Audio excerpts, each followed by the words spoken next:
Hello everyone. आप सभी का फिर से स्वागत है। ये घटना चक्र हिस्ट्री का डिस्कशन है और हम लोग आधुनिक भारतीय इतिहास को डिस्कस करें, जिसमें आज का टॉपिक है क्षेत्रीय राज पंजाब एवं मैसूर। सबसे पहले इसके बारे में डिस्कस करेंगे, इसके बाद इस पर आधारित अब तक जितने भी प्रश्न पूछे गए उन सभी प्रश्नों को एनालिसिस करेंगे। लेकिन डिस्कशन को स्टार्ट करने से पहले मैं बता दूं कि इसका पीडीएफ अवेलेबल है। अगर आपको पीडीएफ चाहिए तो Telegram channel, Telegram quiz group या चैनल के कम्युनिटी बॉक्स में जाइए, वहां पर इसके रिगार्डिंग में इंफॉर्मेशन को अपडेट कर दिया गया है। तो चलिए स्टार्ट करते हैं। अगर बात करें तो रणजीत सिंह का जो जन्म है 13 नवंबर 1780 को सुकरचकिया मिसल के मुखिया महासिंह के घर हुआ था। महाराजा रणजीत सिंह और अंग्रेजों के बीच 25 अप्रैल 1809 को अमृतसर की संधि हुई। उसने 1818 में मुल्तान, 1819 में कश्मीर, 1834 में पेशावर को जीत लिया। 1798 में अफगानिस्तान के शासक जमान शाह ने पंजाब पर आक्रमण किया और वापस जाते समय उसकी जो तोप थी, ये तोपें चिनाब नदी में गिर गई। रणजीत सिंह ने उन्हें यानी उन तोपों को चिनाब नदी से निकलवा कर वापस भिजवा दिया और उस सेवा के बदले जमान शाह ने उसे लाहौर पर अधिकार करने की अनुमति दे दी। 1799 में रणजीत सिंह ने तत्काल लाहौर पर अधिकार कर लिया और उसे अपनी राजधानी बनाया। जमान शाह ने उन्हें राजा की उपाधि दी और लाहौर का अपना सूबेदार मान लिया। उसने 1805 ईस्वी में अमृतसर को भी भंगी मिशन से छीन लिया। इसके बाद पंजाब की राजनीतिक राजधानी लाहौर और धार्मिक राजधानी अमृतसर दोनों ही उसके अधीन आ गई। रणजीत सिंह एक योग्य शासक था। उन्होंने कहा था, ईश्वर की इच्छा थी कि मैं सब धर्मों को एक निगाह से देखूं, सब धर्मों को समान निगाहों से देखूं, इसीलिए ईश्वर ने मेरी दूसरी आंखों की जो रोशनी है वो छीन ली है। अगर बात करें तो अफगान अमीर शाह सूजा ने रणजीत सिंह को कोहिनूर हीरा प्रदान किया था। किसने? अमीर शाह सूजा ने। 1839 में रणजीत सिंह के मृत्यु के बाद उनका पुत्र खड़क सिंह सिंहासन पर बैठा। इसे अफीम खाने की आदत थी, ठीक है, और इसके शासन काल के दौरान शीघ्र ही दरबार में दो विरोधी दलों संधावालिया सरदार यानी चैत सिंह, अतर सिंह, लहना सिंह और उनके भतीजे अजीत सिंह और डोंगर बंधुओं ध्यान सिंह, गुलाब सिंह और सुचेत सिंह की प्रतिद्वंदिता के कारण पंजाब में अराजकता फैल गई। चिलियावाला का युद्ध 13 जनवरी 1849 को लड़ा गया। इस युद्ध में अंग्रेजी सेना का नेतृत्व लॉर्ड गफ ने किया। सिख सेना शेर सिंह के नेतृत्व में लड़ी। यह युद्ध अनिर्णित समाप्त हुआ। इसका कोई निर्णय नहीं निकला, समाप्त हो गया। इस युद्ध के समय भारत का जो गवर्नर जनरल था वो कौन था? तो लॉर्ड डलहौजी। महाराजा दलीप सिंह सिख साम्राज्य के अंतिम शासक थे। उन्होंने 1843 से 1849 ईस्वी तक शासन किया।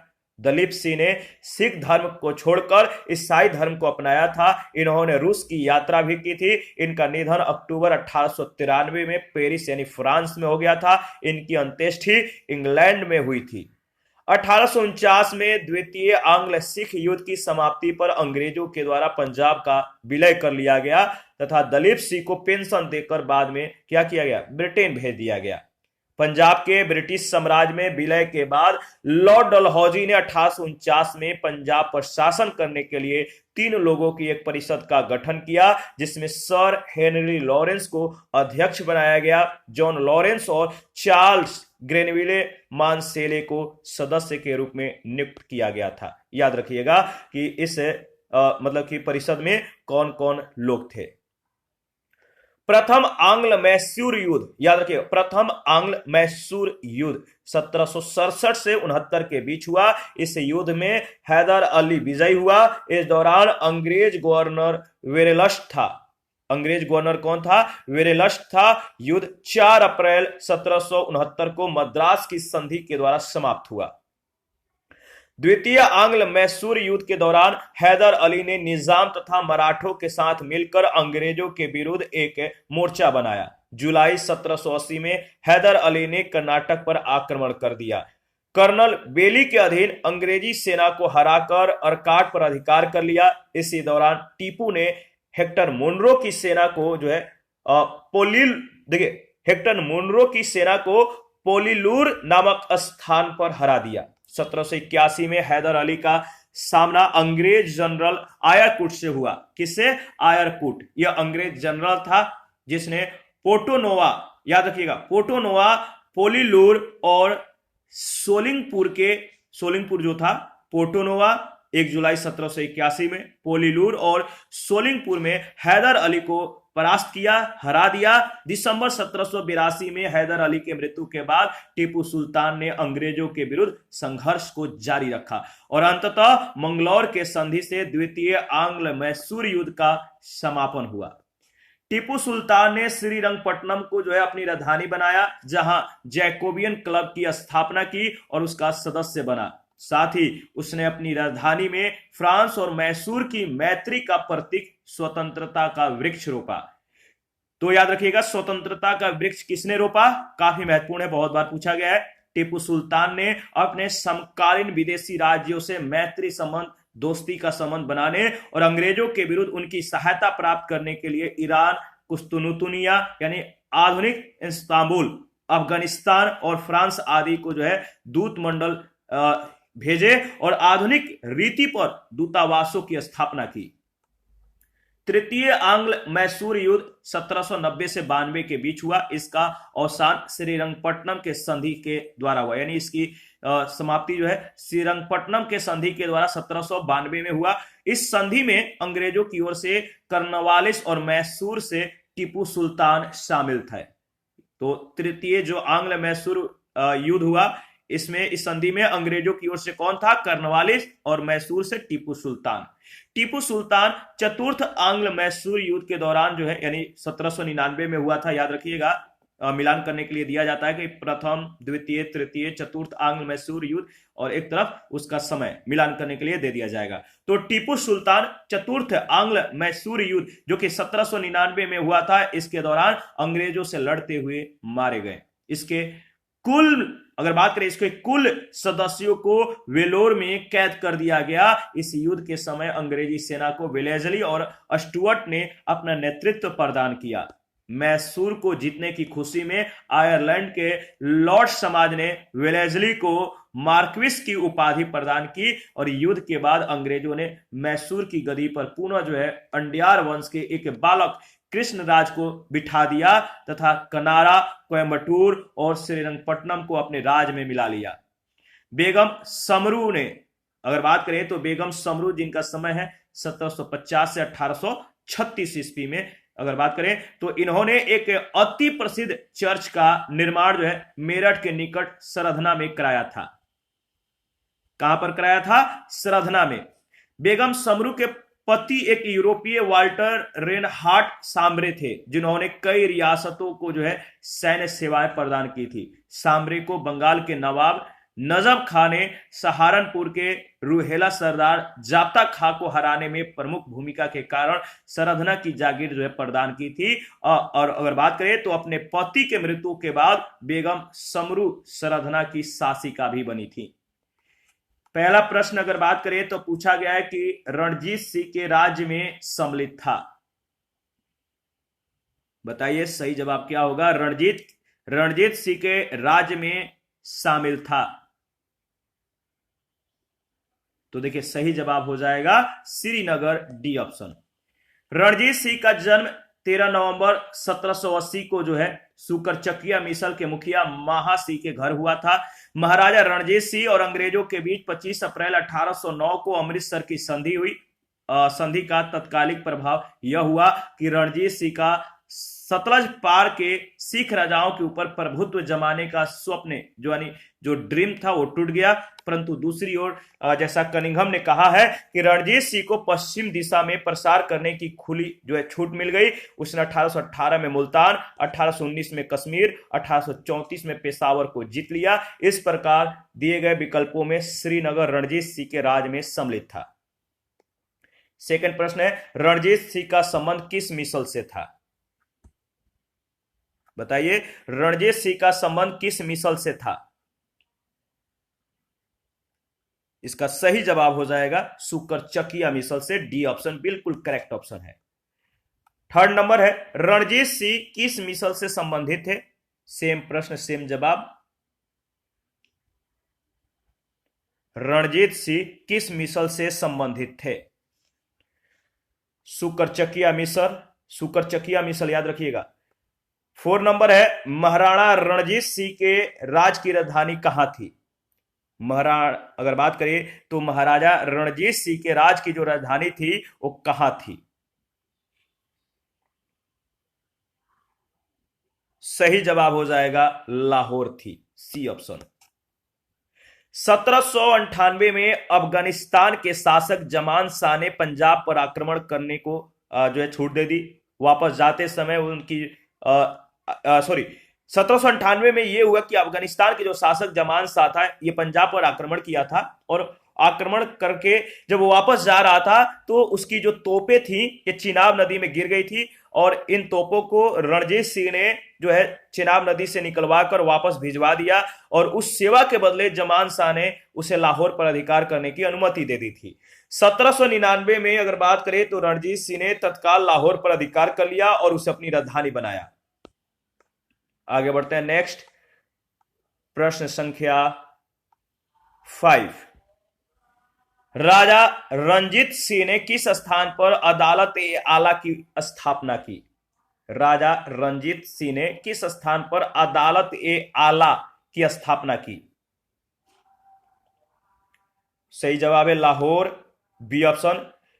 रणजीत सिंह की न्याय व्यवस्था कठोर थी। राज्य की सर्वोच्च अदालत का नाम अदालत-ए-आला था। यह अदालत लाहौर में स्थित थी। रणजीत सिंह स्वयं उसके प्रधान न्यायाधीश थे। 6 नंबर है रणजीत सिंह ने सुप्रसिद्ध कोहिनूर हीरा प्राप्त किया था किनसे? रणजीत सिंह ने सुप्रसिद्ध कोहिनूर हीरा किनसे प्राप्त किया था?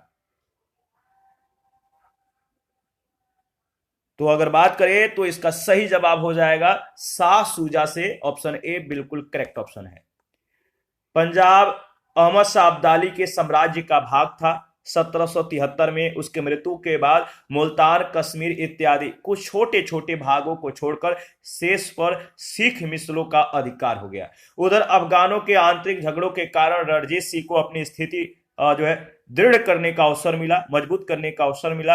1800 ईस्वी में अहमद शाह अब्दाली का पौत्र शाह सूजा काबुल के गद्दी पर बैठा, लेकिन उसके भाई शाह महमूद ने शक्तिशाली बरकजई सरदारों फतह खां और दोस्त मुहम्मद की सहायता से उसे 1809 में विस्थापित कर दिया। स्वयं कश्मीर और पेशावर पर अधिकार कर लिया। इसी अवसर पर शाह सूजा ने काबुल का राज प्राप्त करने के लिए रणजीत सिंह से सहायता मांगी और उन्हें कोहिनूर हीरा भेंट किया।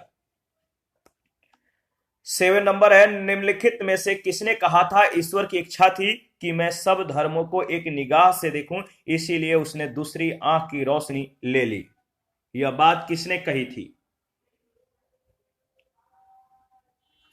ठीक है, अगर बात करें तो यह कथन है महाराजा रणजीत सिंह का। ठीक है, रणजीत सिंह का जो जन्म है 13 नवंबर 1780 को सुकरचकिया मिसल के मुखिया महासिंह के घर में हुआ था। 12 वर्षों के ये जब अगर बात करें तो वह 12 वर्ष के ही थे कि उनके माता पिता का जो है स्वर्गवास हो गया, यानी 12 वर्ष की उम्र में इनके माता पिता इनको छोड़कर जो है चले गए, मर गए। 1792 से 1797 तक एक अगर बात करें प्रतिशासन परिषद यानी काउंसिल ऑफ रीजेंसी जिसने या जिनमें इनकी माता, सास और दीवान लखपत राय थे, इन लोगों ने शासन कार्य चलाया। 1797 में उन्होंने समस्त कार्यभार जो है स्वयं संभाल लिया। रणजीत सिंह ने लाहौर पर 1799 में, अमृतसर पर 1805 में तथा फरीदकोट, मालेर, कोटला और अंबाला पर 1808 में जो है विजय प्राप्त की थी। रणजीत सिंह एक योग्य शासक थे। उन्होंने कहा था ईश्वर की इच्छा थी कि मैं सब धर्मों को एक निगाह से देखूं, इसलिए ईश्वर ने मेरी दूसरी आंख की जो रोशनी है वो छीन ली है, ले ली है।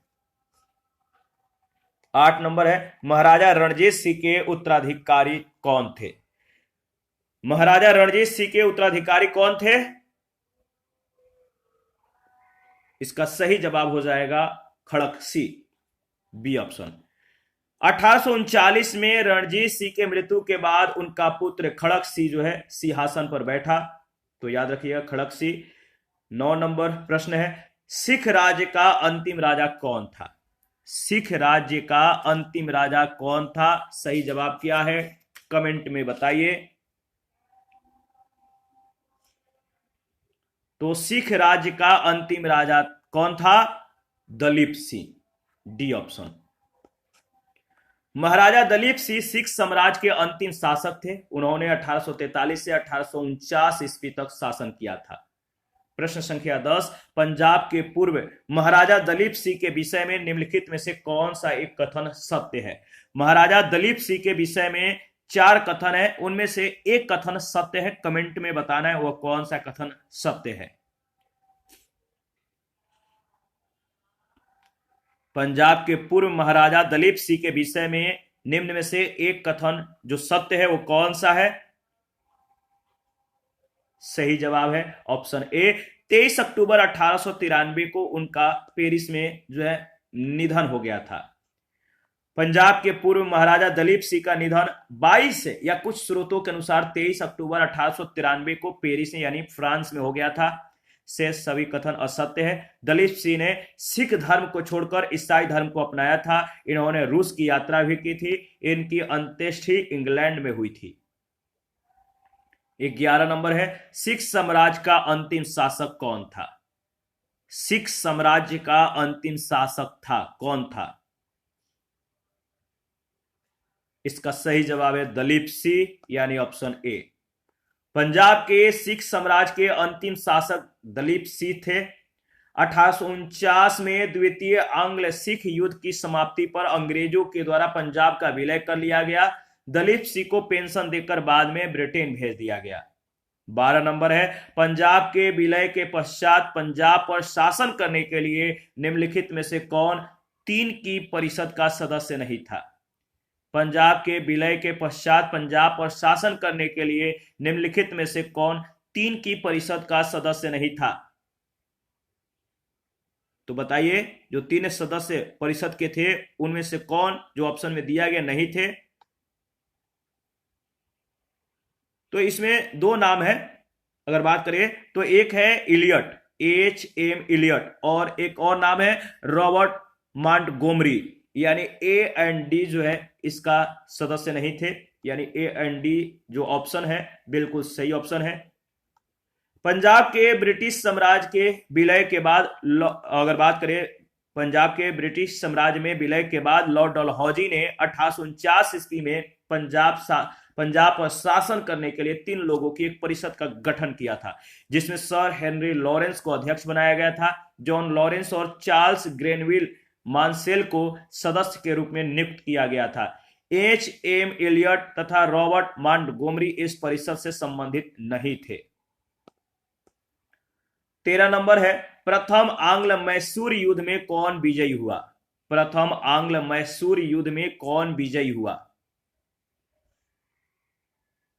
इसका सही जवाब है हैदर अली, बी ऑप्शन बिल्कुल करेक्ट ऑप्शन है।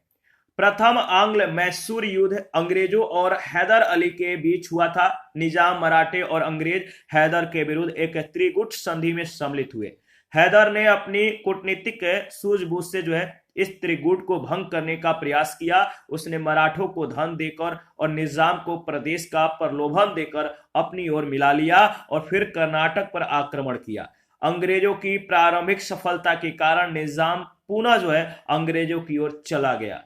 हैदर अली ने उत्साहपूर्वक लड़ते हुए 1768 में मंगलौर पर अधिकार कर लिया। मार्च 1769 में उसकी सेनाएं मद्रास तक जा पहुंची। अंग्रेजों ने विवशता में हैदर अली की शर्तों पर जो है 4 अप्रैल 1769 को जो है मद्रास की संधि की।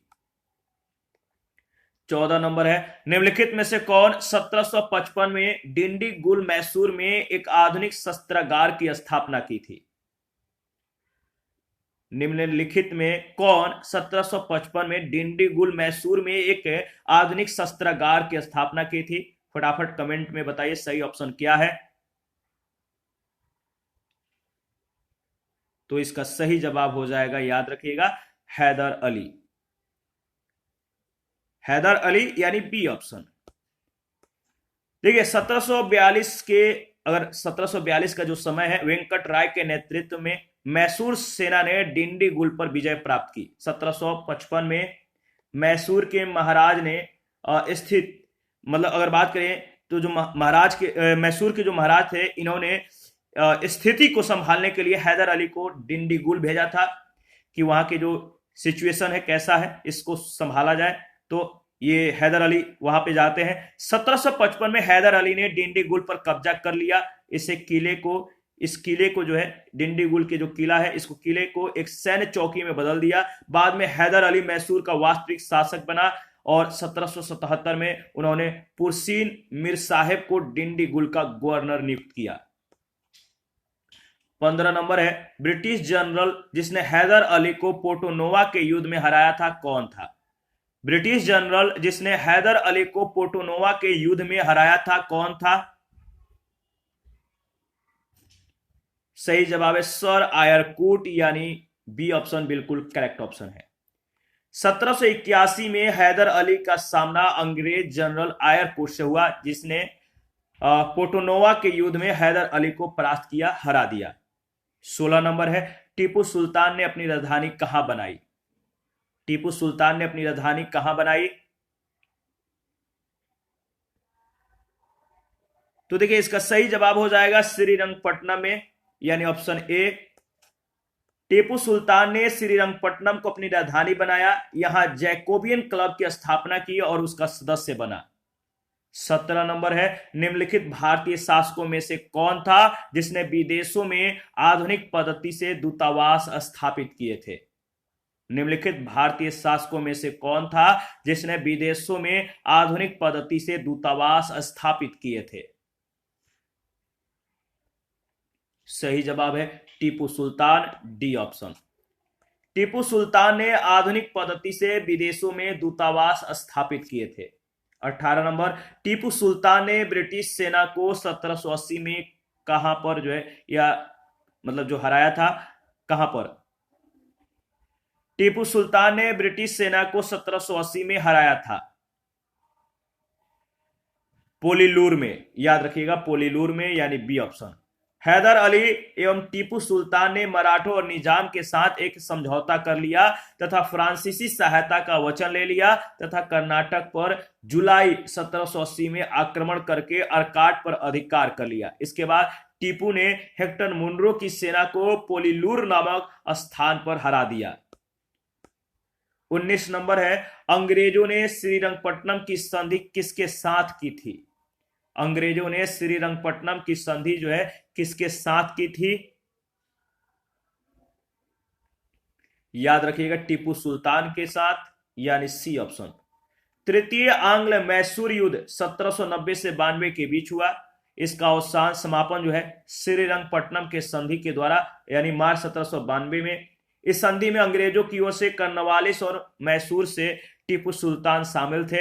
इसके अनुसार टीपू को अपने राज्य का लगभग आधा भाग अंग्रेजों को उनके साथियों को देना पड़ा। साथ ही युद्ध के हर्जाने के रूप में टीपू को जो है 3 करोड़ रुपए, याद रखिएगा 3 करोड़ रुपए अंग्रेजों को देना था। श्रीरंगपट्टनम की संधि में यह शामिल था कि जब तक टीपू 3 करोड़ रुपए नहीं देगा तब तक उसके 2 पुत्र अंग्रेजों के कब्जे में रहेंगे। कर्नवालिस ने इस संधि के बाद यह टिप्पणी की थी, हमने अपने शत्रु को प्रभावशाली ढंग से पंगु बना दिया तथा साथियों को भी शक्तिशाली नहीं बनने दिया। प्रश्न संख्या 20, टीपू सुल्तान अंग्रेजों के साथ युद्ध में कब मारे गए? टीपू सुल्तान अंग्रेजों के साथ युद्ध में कब मारे गए? तो इसका सही जवाब हो जाएगा, याद रखिएगा 1799 में। 1799, यानी बी ऑप्शन बिल्कुल करेक्ट ऑप्शन है। 1799 में कौन सा युद्ध हुआ था आप बताइएगा? टिपू सुल्तान चतुर्थ आंग्ल मैसूर युद्ध 1799 के दौरान अंग्रेजों से लड़ते हुए मारा गया। 21 है, निम्नलिखित में से कौन एक सुमेलित है? कौन एक सुमेलित है? आप ऑप्शन को देख लीजिए और बताइए कि इनमें से कौन एक सुमेलित है। चतुर्थ आंग्ल मैसूर युद्ध, टीपू इसमें जो है पराजित किया गया, टीपू इसमें हार गया और युद्ध के मध्य दिवंगत हो गया, यानी ये जो है इनका स्वर्गवास हो गया। प्रथम आंग्ल मैसूर युद्ध 1767 से 69 के बीच में हुआ था। इस दौरान अंग्रेज गवर्नर विरलस था और 4 अप्रैल 1769 को मद्रास के संधि के द्वारा यह युद्ध समाप्त हो गया। द्वितीय आंग्ल मैसूर युद्ध 1780 से 84 के बीच हुआ। इस दौरान अंग्रेज गवर्नर जनरल वारेन हेस्टिंग्स था। यह युद्ध 1784 में मंगलौर के संधि के द्वारा समाप्त हुआ। तृतीय आंग्ल मैसूर युद्ध 1790 से 92 के बीच चला। इस दौरान अंग्रेज गवर्नर जनरल लॉर्ड कॉर्नवालिस था। अंग्रेजों के विरुद्ध सहायता के लिए टीपू सुल्तान ने तुर्की से सहायता प्राप्त करने का प्रयत्न किया। 1784-85 में उसने एक दूत कस्तुनुतुनिया भेजा। 1787 में टीपू ने एक दूतमंडल फ्रांस भी भेजा। यह युद्ध 1792 में श्रीरंगपट्टनम के संधि के द्वारा समाप्त हुआ। और चौथा जो है चतुर्थ आंग्ल मैसूर युद्ध 1799 में हुआ। याद रखिएगा 1799 में हुआ। इस दौरान अंग्रेज गवर्नर जनरल लॉर्ड वेलेस्ली था। 4 मई 1799 को जो है अंग्रेजी सेना ने श्रीरंगपट्टनम का दुर्ग जीत लिया। टीपू ने लड़ते लड़ते वीरगति को जो है प्राप्त किया। टीपू के कुल के सदस्यों को वेलोर में जो है कैद कर दिया गया। 22 नंबर है सूची 1 सूची 2 के साथ मिलान करना है। कौन सा ऑप्शन सही है आप कमेंट करके बताइए। इलाहाबाद की संधि कब हुई? इलाहाबाद की संधि 1765 में हुई। याद रखिएगा। मंगलौर की संधि कब हुई? मंगलौर की संधि 1784 में। इसके बाद सालबाई की संधि कब हुई? तो 1782 में। और मद्रास की संधि कब हुई? तो 1769 में। सही जो ऑप्शन है ऑप्शन सी में दिया गया है। दोबारा से इसको रिवाइज कर लेते हैं। इलाहाबाद की प्रथम संधि अंग्रेजों और मुगल सम्राट शाह आलम द्वितीय के बीच 12 अगस्त 1765 को हुआ था। जबकि इलाहाबाद का द्वितीय संधि अंग्रेजों और अवध के नवाब शुजाउद्दौला के बीच 16 अगस्त 1765 को हुई। मंगलौर की संधि द्वितीय आंग्ल मैसूर युद्ध के बाद अंग्रेजों और टीपू सुल्तान के बीच 1784 में हुई थी। सालबाई की संधि प्रथम आंग्ल मराठा युद्ध के बाद महादजी सिंधिया की मध्यस्थता में अंग्रेजों और मराठों के बीच जो है 1782 ईस्वी में हुई थी। मद्रास की संधि प्रथम आंग्ल मैसूर युद्ध के बाद 1769 में हैदर अली और अंग्रेजों के बीच हुई थी। 23 नंबर है बेगम समरू ने एक अति प्रसिद्ध चर्च का निर्माण करवाया। बेगम समरू ने एक अति प्रसिद्ध चर्च का निर्माण करवाया। सही जवाब है सरधना में। सही जवाब है सरधना। बेगम समरू इन्होंने एक अति प्रसिद्ध चर्च का निर्माण मेरठ के निकट सरधना में कराया था। 24 नंबर है निम्नलिखित में से कौन सा एक कथन सही नहीं है? कौन सा एक सही नहीं है आप ऑप्शन को देखिए बताइए। देखिए अगर बात करें तो ऑप्शन ए को एक बार एनालिसिस कीजिए। अली मर्दान खान ने बंगाल में राजस्व कृषि पद्धतियां जो है प्रारंभ की। क्या यह कथन सही है? सही नहीं है। ऑप्शन ए बिल्कुल करेक्ट ऑप्शन है। अगर बात करें तो रणजीत सिंह ने तोपखाने पर अधिकार मतलब कि तोपखाने पर अधिक बल दिया था। तोपखाने को जो है विकसित करने में काफी ध्यान दिया। लाहौर और अमृतसर में तोप गोला बारूद बनाने के कारखाने भी लगवाए गए। आमेर के सवाई जैसी ने यूक्लिड के रेखा गणित के तत्वों का संस्कृत में अनुवाद कराया। सवाई जैसी ने जयपुर, दिल्ली, बनारस आदि नगरों में 5 वेधशालाएं भी बनवाई। टीपू सुल्तान ने श्रृंगेरी मंदिर में शारदा देवी की मूर्ति के निर्माण के लिए धन दिया था। जबकि बंगाल में राजस्व कृषि पद्धतियां प्रारंभ करने का श्रेय जो है अली मर्दान खां को नहीं बल्कि मुर्शिद कुली खान को है। 25 नंबर है निम्नलिखित कथनों पर विचार कीजिए। निम्नलिखित कथनों पर विचार कीजिए। 3 कथन है। कौन कौन सा कथन सत्य है? तो पहला और दूसरा कथन को छोड़ दिया जाए। तीसरा को एक बार आप ध्यान से देखिए। प्लासी के युद्ध में सिराजुद्दौला की पराजय के लिए मीर जाफर ने अंग्रेजों से मिलकर जो है क्या किया? षड्यंत्र रचा। ये जो तीसरा कथन है केवल तीसरा यानी बी ऑप्शन बिल्कुल सही है। 14 जनवरी 1761 को पानीपत की तीसरी लड़ाई में अहमद शाह अब्दाली ने सदाशिव राव भाऊ के नेतृत्व वाली मराठा सेना को क्या किया? बुरी तरह से परास्त किया। जे.एन. सरकार के अनुसार महाराष्ट्र में संभवतः कोई परिवार ऐसा नहीं होगा जिसने कोई ना कोई संबंधी कोई ना कोई अपना जो है रिलेटिव खोया हो। कुछ परिवारों का तो सर्वनाश ही हो गया था। 1790-92 में तीसरे आंग्ल मैसूर युद्ध में टीपू सुल्तान केवल पराजित हुआ, हारा, उसकी मृत्यु नहीं हुई थी। श्रीरंगपट्टनम की संधि से युद्ध विराम संपन्न हुआ। टीपू की मृत्यु 1799 में चतुर्थ आंग्ल मैसूर युद्ध में हुई थी। प्लासी के युद्ध में मीर जाफर ने अंग्रेजों से मिलकर सिराजुद्दौला के विरुद्ध जो है षड्यंत्र रचा अन्य षड्यंत्रकारियों में शाहूकार जगत सेठ, राय दुर्लभ और अमीन चंद्र प्रमुख थे। केवल तीसरा कथन ही सत्य है। इसी के साथ आज का जो सेशन है समाप्त करते हैं। नेक्स्ट सेशन में गवर्नर जनरल और वायसराय के बारे में डिस्कस करेंगे। आप हमें सपोर्ट करते रहें, अपना प्यार देते रहें, वीडियो को लाइक कर दें, चैनल को शेयर और सब्सक्राइब करें और प्लीज अपना जो है प्रतिक्रियाएं देते रहें। और जिन लोगों ने Telegram channel, Telegram quiz group, Facebook page, Instagram को ज्वाइन नहीं किया है, वीडियो के डिस्क्रिप्शन बॉक्स में उसका लिंक है, आप लोग ज्वाइन कीजिए और प्लीज सपोर्ट कीजिए। थैंक यू, मिलते हैं नेक्स्ट सेशन में।